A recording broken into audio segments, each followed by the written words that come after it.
কিন্তু আমরা সকলে মিলে একসাথে এবার ধানের শীষের পক্ষে বাবুল ভাইয়ের পক্ষে নামবো বলতে না। আলহামদুলিল্লাহ, এর চাইতে আনন্দের কথা আর কোনো কিছু নাই। আমি মনে করি একা এলাকার সব মুরব্বীরা, নির্বাচিত প্রতিনিধিরা এখানে আছেন। আপনারা সকলে যদি সত্যিকার অর্থে আন্তরিকভাবে চেষ্টা করেন, ইনশাল্লাহ আমাদের বিজয় কেউ ঠেকায় রাখতে পারবে না। আল্লাহর রহমতে, আল্লাহর রহমতে আমরা যদি বিজয়ী হইতে পারি, আমি জানি না কে কোন দল করেন, এখানে অনেক মানুষ এসছেন যারা ভিন্ন দল করেন, তাদের প্রতি অনুরোধ, একটা বার আমাদের সুযোগ দিয়ে দেখেন আমরা কেমন মানুষ, এই ঘাড়োয়ার জন্য আমরা কতটুকু করি বা না করতে পারি। সেই জন্য আমরা বলবো যে দল মত নির্বিশেষে আপনারা সকলেই আমাকে, আমি একজন আজন্ম যোদ্ধা রাজনীতিবিদ, আমি কোনো অন্যায়ের সাথে কোনোদিন আপোষ করি নাই, নিজেকে কোনোদিন কোনো অন্যায়ের সাথে জড়াই নাই। আপনারা খবর নিয়ে দেখবেন যে আমার রাজনীতিতে, আমার জীবনে কোনো অন্যায়, চাঁদাবাজি, দখল, মানুষের ক্ষতি করা এই রাজনীতি আছে কিনা, মাদক ব্যবসা এগুলো আছে কিনা। যদি থাকে দয়া করে আমাকে আমরা ভোট দিয়েন না। ফেব্রুয়ারি মাসে ভোট হবে, এই রাস্তার কথা চেয়ারম্যান বললো আমাকে। আমি আপনাদের আশ্বস্ত করতে চাই যে আমি যদি, আল্লাহ যদি আমাকে নির্বাচিত করে, আমি এই রাস্তা 6 মাসের মধ্যে ইনশাল্লাহ রাস্তা করে দেবো। ইনশাল্লাহ 6 মাসের মধ্যে রাস্তা করে দেবো ইনশাল্লাহ। তো আপনাদের প্রতি অনুরোধ, দেখেন যে এখানে অনেক নেতা ছিল, অনেক এমপি, অনেক আইসে গেছে, কিন্তু ভাঙ্গা আসলে ইন্টারনাল আভ্যন্তরীণ কোনো উন্নয়ন হয় নাই, কিছুই হয় নাই। আমি তো দেখলাম 17 বছর তারা ক্ষমতায় ছিল। আমি কারোর বিরুদ্ধে বক্তব্য দিব না, গীবত করবো না, কিন্তু ভাঙ্গা রাস্তাঘাটের অবস্থা খুব খারাপ। ভাঙ্গার মেডিকেল একটা সেন্টার, উপজেলা স্বাস্থ্য কমপ্লেক্স খালেদা জিয়া করে গেছে 50 শতক, তারপর একটা ইটও লাগায় নাই, কিচ্ছু লাগায় নাই। অথচ ভাঙ্গা একটা গুরুত্বপূর্ণ এলাকা। ইনশাল্লাহ আপনারা আমাকে নির্বাচিত করেন।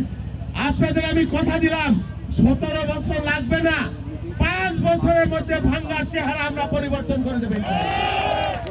ভাঙ্গার ঘরে ঘরে অভাব অনটন, শিক্ষা দীক্ষার অভাব, নারীদের চাকরি বাকরির অভাব, যুবকদের চাকরির অভাব, মাদকাসক্তি, এই যে বিভেদ বিভাজন, মারামারি, কাটাকাটি, কাজ্জা, এইগুলো অনেক সময় আমরা লাগাইও রাখছি একজনের পিছনে আর একজন। আমি আপনাদের কথা দিলাম, ইনশাল্লাহ আগামী দিনে আপনাদের সবাইকে নিয়ে, আমি কারো প্রতিহিংসা না, যারা অন্য দল করেন কিন্তু সন্ত্রাসী করেন না, প্রত্যেককে নিয়ে, সবাইকে নিয়ে ভাই হিসেবে, বন্ধু হিসেবে, সহকর্মী হিসেবে আমরা একসাথে আগামী দিনে এই ঘাড়া ইউনিয়ন থেকে বিজয়ের যাত্রা শুরু করব, সম্প্রীতির যাত্রা শুরু করব। কাউকে অন্যায় ভাবে জুলুম করা হবে না, জেলে দেওয়া হবে না। ধর্মের কারণে, দলের কারণে, আদর্শের কারণে আমরা কারো উপর কোনো জুলুম করার রাজনীতিতে বিশ্বাস করি না। নিজে অনেক নির্যাতিত হয়েছি, জানি নির্যাতন করলে কি পরিণাম হয়।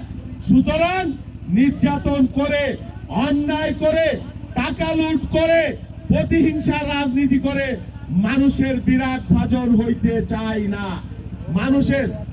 মানুষের কয় বছরের জীবন।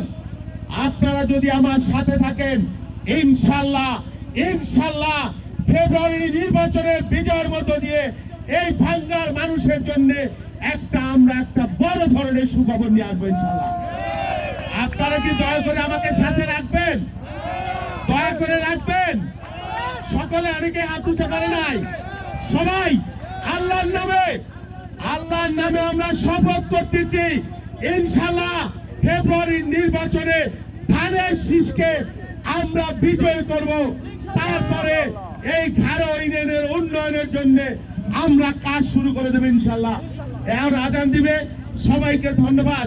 আপনারা কষ্ট করে এসছেন। আপনারা একটা বার আল্লাহর হস্তে একজন মজলুম হিসেবে আপনার পাশে আপনারা থাকেন। আপনাদের এই ভালোবাসা, এই ভোট আমি আমানত হিসেবে গ্রহণ করব, আমানত হিসেবে গ্রহণ করব, এবং এই আমানতের খেয়ানত আল্লাহ যেন আমাকে দিয়ে না করায়। আপনারা খালি এই দোয়াটা আমাকে করেন। সবাইকে ধন্যবাদ। আল্লাহ হাফেজ। বাংলাদেশ জিন্দাবাদ। আজকের সবাই এখানেই শেষ ঘোষণা করছি। ধন্যবাদ।